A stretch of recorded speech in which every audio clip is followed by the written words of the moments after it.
deal on softwood lumber. Honourable Leader of the Opposition. Well, we now know why the U.S. president wanted this prime minister in power so badly, a weak leader whose high taxes and anti-development laws are sending billions of dollars and thousands of jobs out of this country. 86,000 jobs lost. And yesterday, the prime minister promised the president that he would increase Canadian investment in the U.S. by $1 trillion if he gets the agreement that he expects to get. Mr. Speaker, in exchange for $1 trillion of job losses in Canada, will he at least get an end to the U.S. auto tariffs that are killing jobs for our workers in Ontario? The Right Honourable Prime Minister.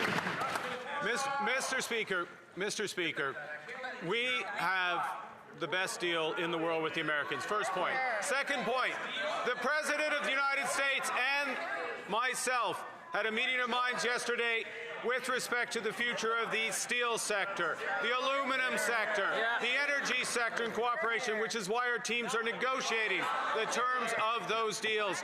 And we are working, as the President himself said in the Oval Office, on the modalities of an auto agreement.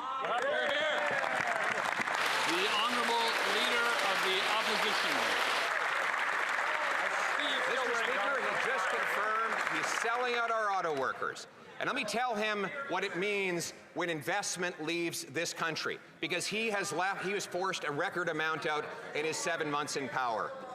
The 700 workers at the GM plant who lost their jobs in Oshawa, they can tell him about investment that is left. They're sitting around the dinner table wondering how they're going to pay their bills while GM announces $4 billion of new investment south of the border. So while the Prime Minister promises yet another $1 trillion gift to President Trump, why doesn't he look them at those workers in the eye and explain to them why he betrayed them? The Right Honourable Prime Minister. Mr. Speaker, what this government is doing for the auto sector is an unprecedented investment in the Canadian auto sector. We look the Canadian auto workers in the eye. We have $5 billion in the Strategic Response Fund. We have $10 billion for liquidity management. We have worker retraining. We are striking deals with countries around the world.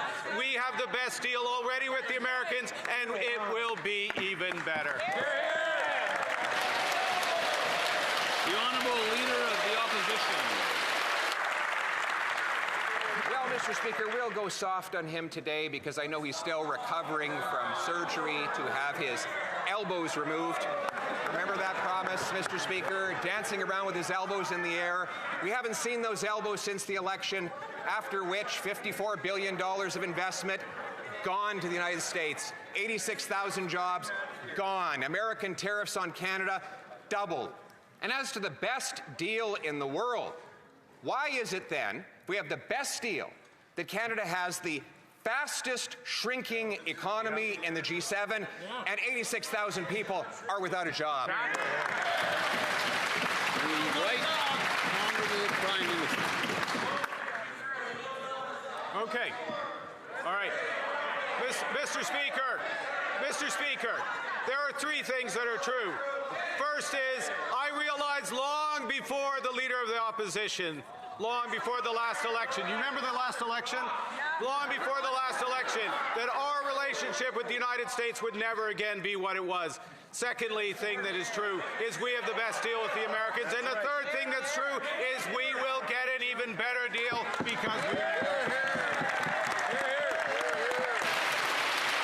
The Honourable Leader of the Opposition. Canadians do remember the last election where that Prime Minister promised to put elbows up. It was not a promise, it was the promise that he ran on.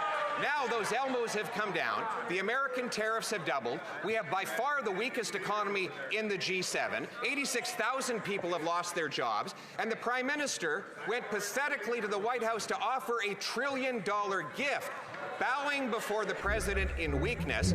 $1 trillion, Mr. Speaker. Speaking of the last election, where in his platform did he promise to give $1 trillion of our investment dollars to the Americans? The Right Honourable Prime Minister. Mr. Speaker, I would like to inform the Leader of the Opposition that there is a thing called the private sector. The private sector makes decisions about investment. The private sector. The best deal in the world. We'll invest in this country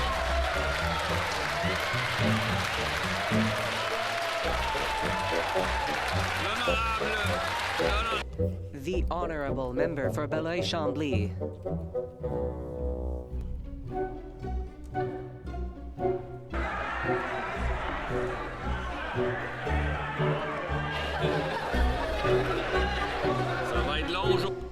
This will be a long one.